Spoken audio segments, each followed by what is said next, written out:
pensiones en la isleta, y todavía por ahí, por Vegeta, por la calle Perojo, quedan algunas de aquellas pensioncitas que se han seguido manteniendo y tienen su uso y su público, y son estas verdaderas joyas. No da muchas ganas de quedarse, pero siguen ahí batallando. O negocios como los de la dulcería, y estas señoras son muy famosas, y les cuento una historia. La dulcería Nuble, la dulcería San Mateo, son de la misma familia, son dos hermanas. Y ellas empezó su madre era panadera, y ellas también eran panaderas. Su padre se había ido a la Argentina, había emigrado a la Argentina a hacer fortuna, mientras dejó a la familia aquí trabajando. Estas mujeres se mataron a trabajar y fueron levantando poquito a poco el negocio. ¿Cómo comenzaron ellas a vender los dulces? Un día, para la fiesta del Carrizal, la Virgen del Buen Suceso también, en verdad, la Virgen del Buen Suceso, ellas en una barbería pusieron una cesta y se dedicaron a vender allí los dulces. Fue tanto el éxito que tuvieron que pusieron ya un mostrador en la propia barbería. Siguen haciendo los dulces dentro de la panadería, y así fueron prosperando. Un día reciben una carta del viejo diciéndole que les mandara dinero para regresar. Y el viejo le mandaron el dinero, lo que trajo fue una guitarra. Y siempre hablaban las hijas de lo parrandero que había sido el padre, y que gracias a la madre se había levantado todo el negocio, lo que hoy en día es la dulcería Nublo, ¿vale? La dulcería Vegeta, San Mateo, sobre todo la dulcería Nublo, que la siguen llevando 3 generaciones de mujeres ahí, batalladoras y con gran iniciativa en toda la elaboración de esto. Las panaderías, se hizo un trabajo muy interesante, el pan de puño lo hicimos aquí en Ingenio, que fue muy, muy interesante, con varias panaderías. Las zapaterías, ¿cuántos zapateros de los viejos quedan? Que te sepan poner una suela, no que te pongan tapillas de esas de las nuevas y eso, que te arreglen un zapato y que te pongan una suela y una hebilla en condiciones. Pocas.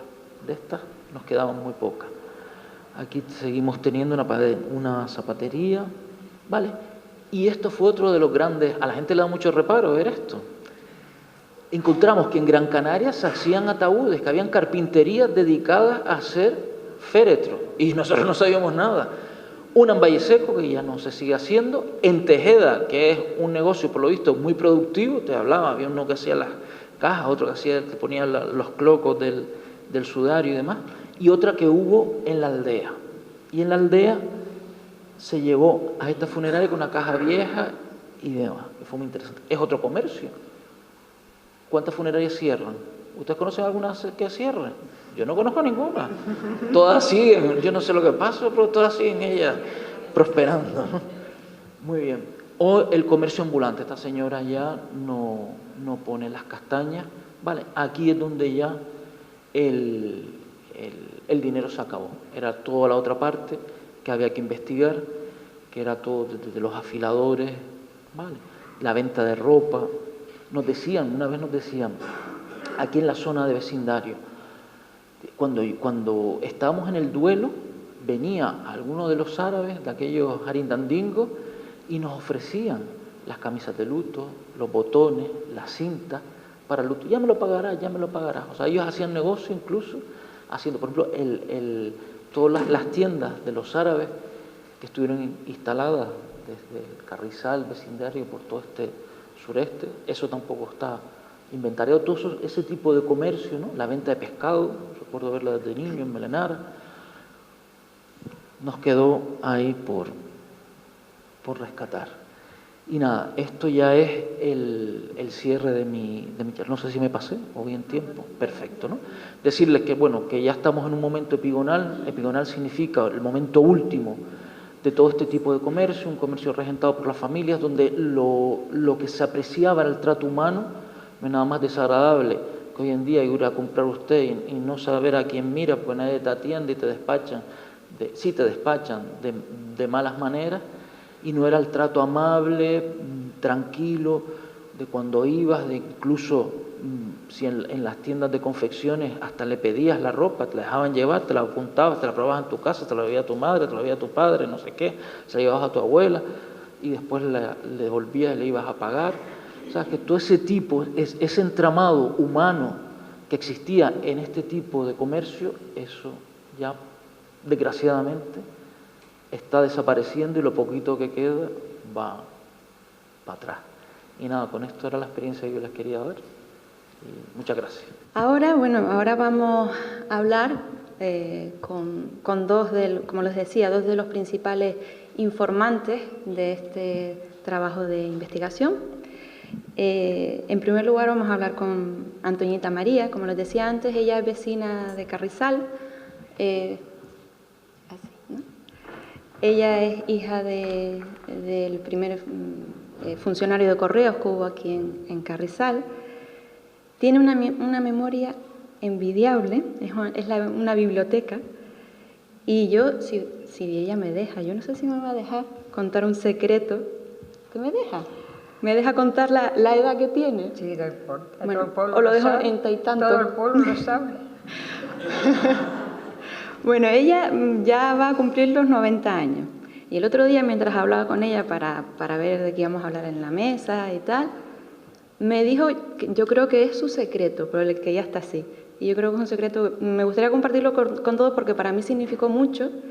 Y ella me dijo, bueno, ¿y usted cómo está tan bien? Y me dijo, es que yo siempre tengo un sueño, por chiquitito que sea, pero siempre tengo un sueño. Porque el día que no tenga sueños es cuando uno empieza a morir, y es verdad. Entonces, lo quería compartir porque a mí me sirvió mucho y quería compartirlo con ustedes, ¿no? Estás chismeando mucho. Estoy chismeando mucho, pero bueno. Yo soy así, soy media chismosilla, entonces me gusta contar. Entonces, pues, ella nos va a contar varias cosas. Bueno, si pudiéramos, podríamos hablar aquí un par de horas, pero nos vamos a centrar sobre todo en el conocimiento que ella tiene de cómo funcionaba Correos aquí en Carrizal, las caladoras y también un poquito del movimiento cultural. Entonces, sí nos gustaría que empezara hablando de cómo era la vida de un funcionario de Correos en un pueblito sin oficinas, sin motos para llevar las cartas, y todo ese tipo de cosas. Sí, pues yo hasta donde recuerdo, tengo un recuerdo precioso de Correos. En mi casa estuvo 50 años, que mucha gente de los que están aquí lo sabe. Entonces empezó mi padre, que no había correos aquí, llegó don Juan Martel, que aparte de venir de párroco aquí, fue una persona que ayudó muchísimo. Él tenía su fortuna personal y se pudo gastar dinero en la iglesia, que ganó muchísimo la iglesia cuando él estaba aquí. Aparte, él fue alcalde por unos días, pero fue alcalde. Y entonces también ayudó mucho a la cultura de este pueblo en el sentido de que no había correos, se hacía teatro, eso sí se hacía desde el siglo XVIII aquí, pero eso de lo demás no. Entonces él le dijo a mi padre, bueno, como tú tendría mi padre en aquella época 5 varones. Digo, como tú tienes muchos hijos, te voy a traer el correo y lo ponemos en tu casa. Entonces mis hermanos me decían a mí que ellos antes de ir a la escuela, por eso yo a los hijos de Blas, como sé que iban primero a la labranza y después iban a la escuela, pues digo, mis hermanos también lo hacían. Primero iban a recoger el correo donde está hoy Correos precisamente, y la policía de esa zona estaba. Lo traían, lo dejaban en mi casa y luego por la noche iban a llevarlo otra vez. Eso fue al principio. Eso lo sé de oída, yo eso no lo recuerdo. Yo recuerdo que venía el coche de hora, llegaba hasta mi casa, paraba en mi casa, dejaba el correo, los chiquillos iban detrás porque eso era una novedad cuando empezó. Y vamos, el correo era como mi casa, porque no es como ahora que una oficina y tú llegas allí. El correo, en mi casa había una portada y estuvieras comiendo, mi madre muchas veces se le enfrió la comida, porque una persona fue en el año 36, 37 estoy hablando. Entonces llegaba una madre a ver si tenía carta de su hijo que estaba en la guerra. Y mi madre le leía la carta porque había mucho analfabeto en esa época. Y mi madre le leía la carta y muchas veces me mandó a mí a leerlas también, que yo a veces decía, pero bueno, ¿yo? ¿Por qué? Pero bueno, lo hacía. Y luego ya Correo fue cambiando, pero de todas formas fue siempre así. El correo y la gente entraba, en mi casa había una tortuga, todos los niños del pueblo, que hoy son ya mayores, jugaron con esa tortuga. Y cuando se llevaron a los 50 años, el primero fue mi padre y luego estuvo mi hermano Domingo. Pero cuando se abrió el correo de mi casa ya se acabó, pues es como si te quitan una cosa. Yo a Correos todavía me cuesta trabajo ir. Y tengo muy buena relación con el chico que viene a traer el correo y él lo sabe. Yo si tengo un paquete y él me lo trae, no voy a Correo, porque era como si te quitaran una cosa. Y no me quiero alargar mucho, que después si quieren preguntar algo se los digo. Pero les quiero decir que el correo ha evolucionado mucho, que ha mejorado, también las comunicaciones por otro lado también han mejorado, pero el correo era una cosa como muy familiar y se lo debemos a don Juan Martel, eso lo quiero que el pueblo lo tenga muy en cuenta siempre. Y luego más tarde, ya mi padre se jubiló, no, pero mi padre en el año 21, dice, le confirmaron que era interino. Yo creo que Correos estuvo aquí un poquito antes, ¿sabes? Pienso, porque al decir, los papeles que yo tengo, dice, lo confirmaron y ganaba 500 pesetas al año. Así que no se vayan a asustar que no era al mes. 500 pesetas al año. Y luego ya en el 21, ya lo confirmaron como cartero en propiedad. Ya él se jubiló y entonces entró mi hermano. Y una vez le hicieron una entrevista a mi hermano Domingo y le preguntaron, pero bueno, pues cuando hicieron una oposición, dice, ¿pero quién se presentaron? Dice, yo solo, uno de Valsequillo parece que era, y yo, los dos únicos que estábamos, pues me aprobaron a mí porque no había otro que se presentara a la plaza. Y ya él estuvo, pues el pobre, hasta que se jubiló y ya todos sabemos quién cogió el correo después en esa época, que fue los Morales, Nita y su hermano. Y bueno, ya la historia del correo yo no se la voy a contar porque todos ya se la saben. Si quieren algo más, alguna pregunta, yo se la contesto luego.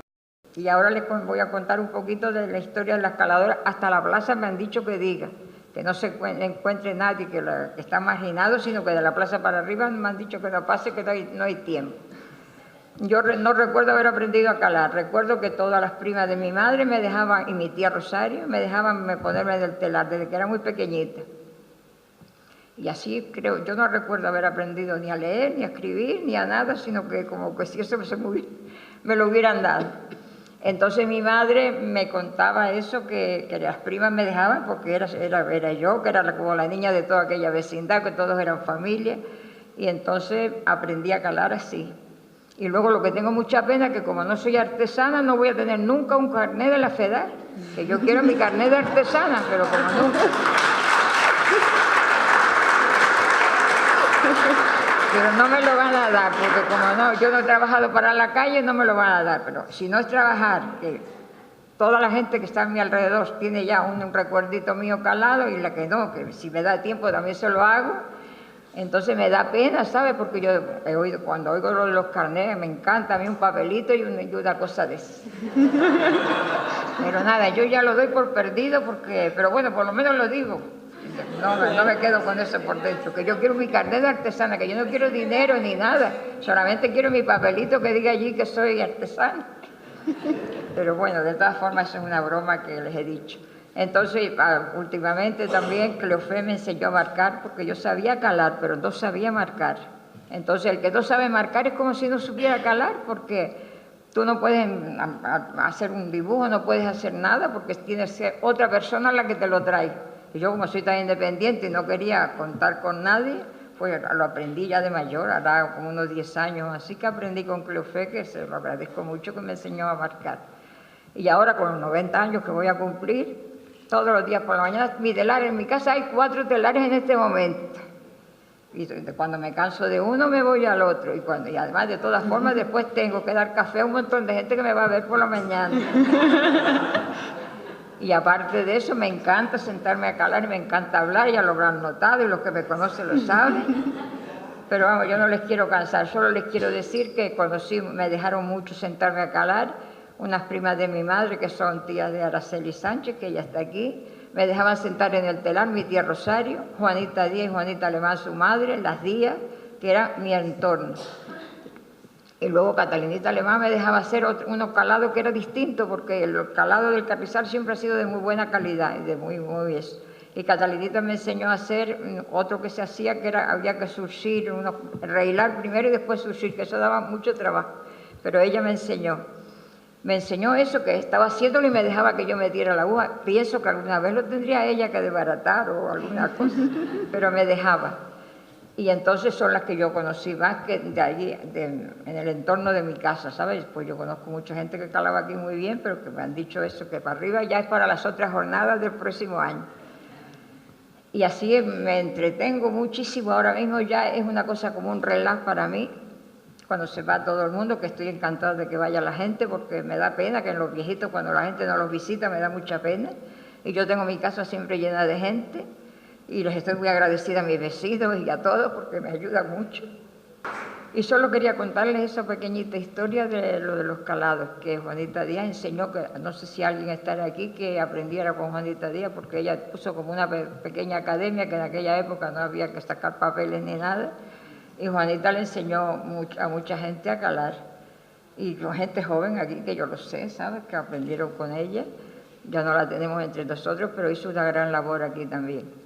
Y nada, si luego quieren preguntarme algo, yo no quiero alargarme, no quiero ser pesada, y ya ustedes ya me conocen. Y ahora lo del movimiento cultural también, que bueno, sí que esa parte es interesante. Yo comparto mucho el movimiento cultural del teatro, porque yo de 5 años estaba sobre un escenario, pero antes de eso mis tías me contaban que había teatro. Me molesta mucho cuando la gente dice que el teatro empezó con ellos. No, el teatro en el Carrizal ha habido un movimiento cultural, ha habido un periódico manuscrito. Ha habido teatro desde esa época. Se hizo un drama que se llamaba La Nusa, que eso era una maravilla. Bueno, incluso vino gente a ver ese teatro aquí. Y cuando vino Agustinito Ramírez, que casi todos lo conocemos, pues parecía un profesional. Por eso yo de aquella época, mira si lo tengo grabado, de lo bien que lo hacía. El cuadro era buenísimo. Y había Argimira, que era una persona de aquí también, que trabajaba muy bien. Y yo he trabajado muchísimo en teatro aquí. No me contrataron nunca para pagarme dinero, pero trabajaba. Y luego más tarde hicimos mucho teatro para ayudar a gente que lo necesitaba. Entonces estaban las de Valerón, que eran las 4 hermanas que cantaban muy bien, y hacían zarzuela y hacían cosas. Yo recitaba porque me gusta mucho la poesía, entonces a mí me tocaba recitar, aparte que yo de cantar en una orejita frente a la otra. Pero ellas eran muy buenas, y después las niñas de Rosita, la de la cantina, que muchos se acuerdan de ella, que también actuaban bienísimo. Y siento que se me olvide alguien, pero ya a los años pasa eso, ¿no? Y después estaba Francisco Ramírez, que todo el mundo lo conoce, que fue después de Fulbo y eso, pero él era un actor muy bueno. Ginita, la de don Domingo Afonso, también era buenísima. O sea que el movimiento de teatro aquí siempre hubo antes en el Carrizal. Y quiero que quede claro que no es que se empezó el otro día, ni con don Vicente, ni con el otro, ni con el otro. Aquí se hizo teatro en el 18, porque mis tías me lo contaban a mí, que había una casa que ya se tiró, que era un patio enorme, ponían un telón y ellas hacían teatro allí. Y entonces unas primas de mis tías, que eran las Rodríguez, que vivían en la plaza, María Dolores se llamaba una de ellas, ensayó mucho a la gente, era como la directora del teatro. Y entonces yo después, más tarde, he estado en movimientos culturales, no solo de teatro, yo me metí de lleno y fui un miembro activo del Comité Peligro Alburrero y estoy muy orgullosa de haber estado ahí. Perdimos, pero bueno, siempre no se puede ganar. Y estoy orgullosísima de haber estado ahí y orgullosa de los chicos y las chicas que estuvieron en ese movimiento.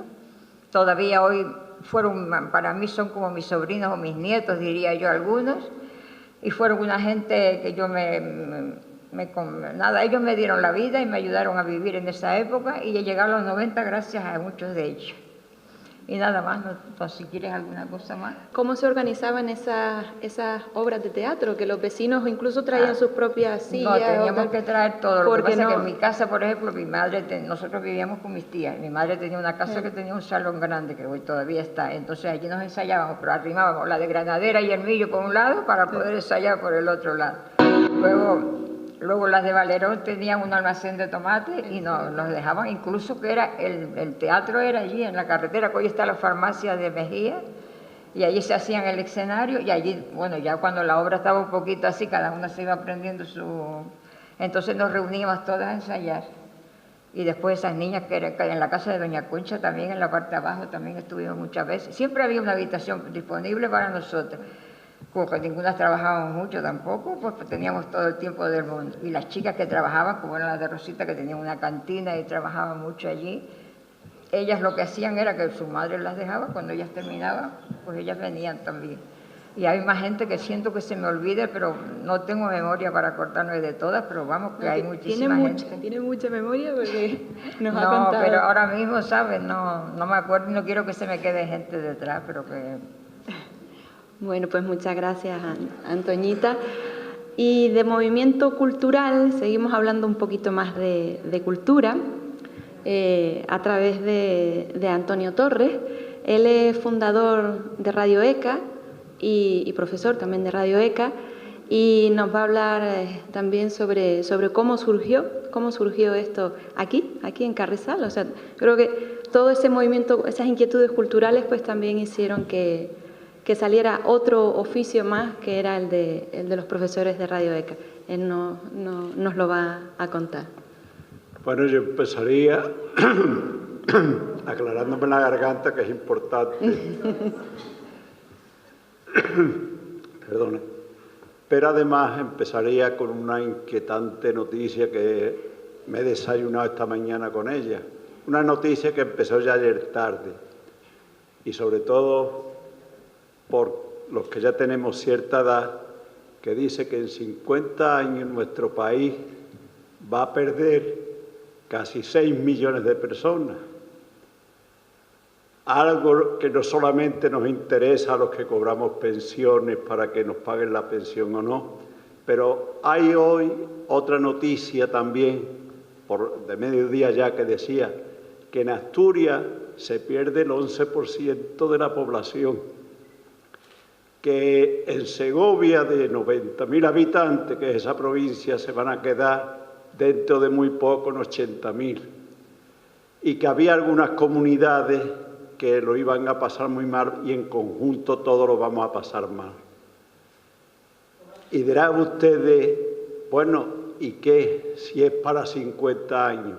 Pero es que nuestra preocupación tiene que ser no solamente el momento actual, ni los 50 años ni nada de eso, sino que tiene que ser una continuidad de todos nuestros descendientes para darle un mundo mejor. Y dirá, bueno, ¿y qué tiene que ver en parte con lo que va a hablar? Pues por una razón muy sencilla. No sé si se han fijado en el plano que tienen en el vestíbulo, que donde se ponía precisamente el teatro frente a la farmacia de Mejía actual, está un punto marcado con el número 4, que es un bar que ahora se vende y pone Bar Muñoz. Y en ese Bar Muñoz estábamos 4 maestros de la campaña de alfabetización en el año 1963, que estábamos en la base aérea de Gando y en Las Puntillas y en Ojo de Garza, y que nos eligieron por nuestra cohesión como trabajadores en aquel momento para, a partir de febrero de 1964, iniciar una obra interesante, una obra de verdaderos locos, porque así nos decían incluso nuestros compañeros, pero una obra que, como veremos en poco tiempo, es de lo más emblemático que ha dado Canarias. Y me refiero porque en la casa del señor Muñoz empezó en febrero, como digo, del año 1964, a hacerse los primeros esquemas para el grado A, el grado B, algunos recordarán, punto rojo, negro, verde y marrón. Y así muchas personas que no sabían leer ni escribir, aprendieron a leer y a escribir. Pero no solamente eso, sino que se ha ido evolucionando y tenemos cursos para posgraduados, tenemos cursos de salud, infinidad de posibilidades que han ido cambiando a través del tiempo, porque empezamos con una emisora en onda media que después posteriormente pasó a frecuencia modulada y que hoy en día está en Internet y se puede escuchar en todo el mundo. Y antes la preocupación que teníamos es que en el barranco de Mogán no entraba la onda media y había personas en el barranco de Mogán que necesitaban precisamente de nuestra labor. Bueno, pues viendo esto como gestión que aparece en el Bar de Muñoz, y aparece porque estábamos aquí unas cuantas personas que nos dedicamos a esto, pues también dirán, bueno, y hablando de oficio, como ha hablado mi compañero de oficio, Antoñita María también de oficio, ¿qué tiene que ver Radio ECA con los nuevos oficios?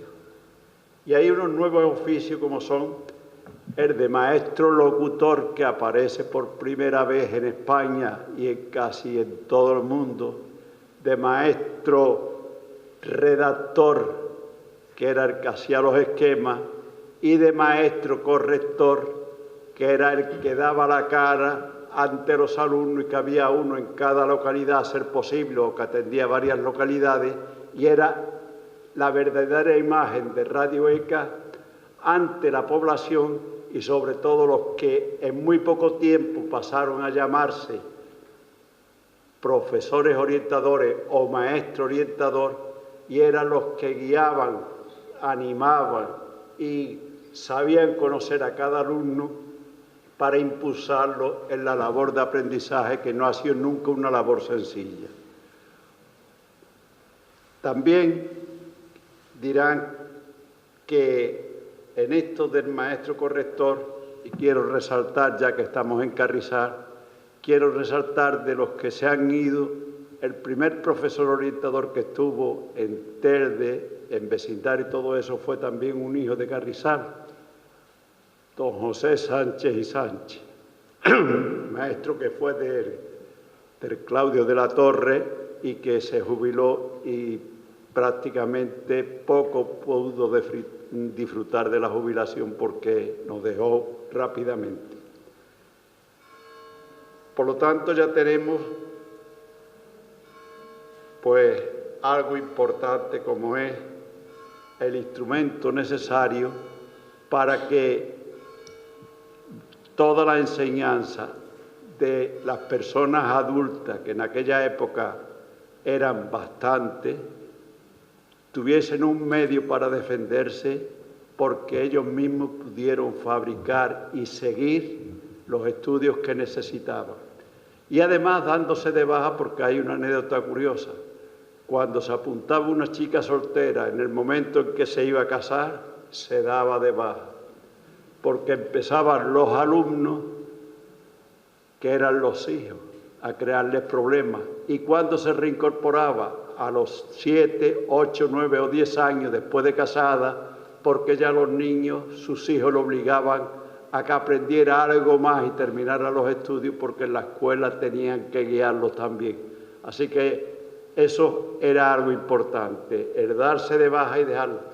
Y nosotros nos tenía preocupado eso interiormente, pero vino precisamente un jesuita desde Venezuela que dijo: la gran grandeza de Radio ECA es que está hecha para los adultos, porque un adulto va a ella cuando lo necesita y también lo deja cuando le es imposible por sus ocupaciones familiares o laborales seguir en un momento. Dice, pero la grandeza del sistema ECA es que vuelve en cualquier momento, y en cualquier momento se puede reincorporar y seguir toda la labor que se ha iniciado.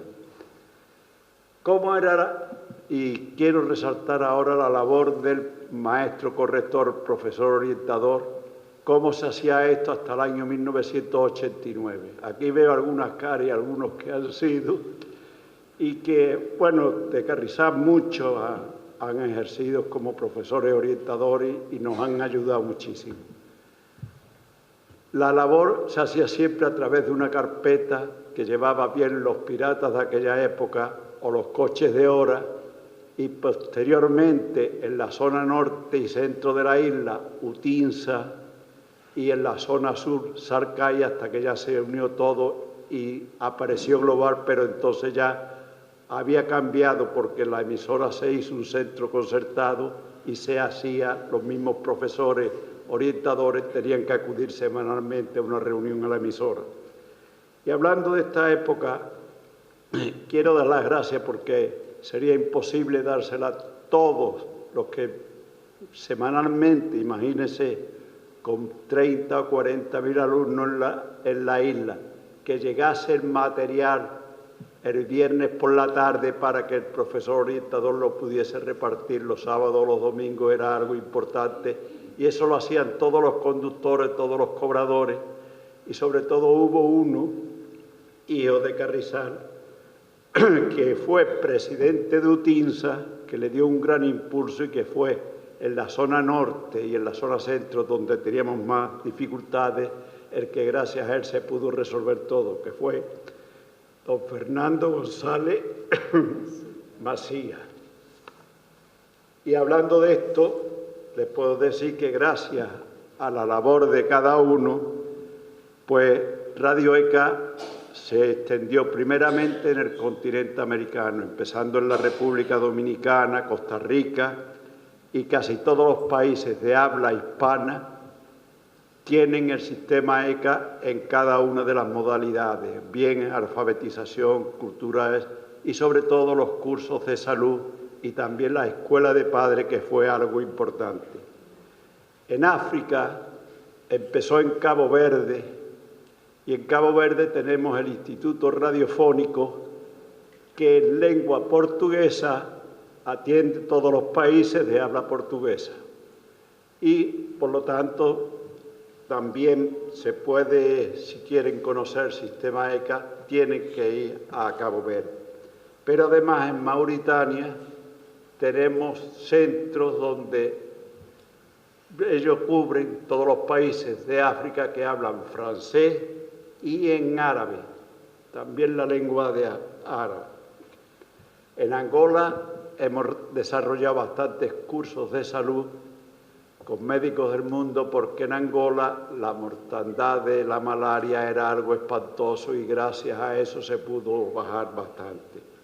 En Marruecos tenemos, en Agadir, y también ahora hemos empezado recientemente en Senegal, en Guinea-Bissau, y anteriormente estuvimos en Tindú dando cursos de español a los saharauis de Tindú para que no se perdiese algo que por derecho les ha correspondido siempre que ha sido la lengua española, puesto que ellos eran españoles también hasta el año 1975. Y por último, quisiera decirles también que de 7 personas que empezamos, de 277 alumnos primero, hoy en día la Fundación trabaja con más de 300 personas, y cuando actúa con los cursos de la Caixa de Relaciones Humanas, pues llega a tener la Fundación ECA hasta 700 profesores y profesionales trabajando.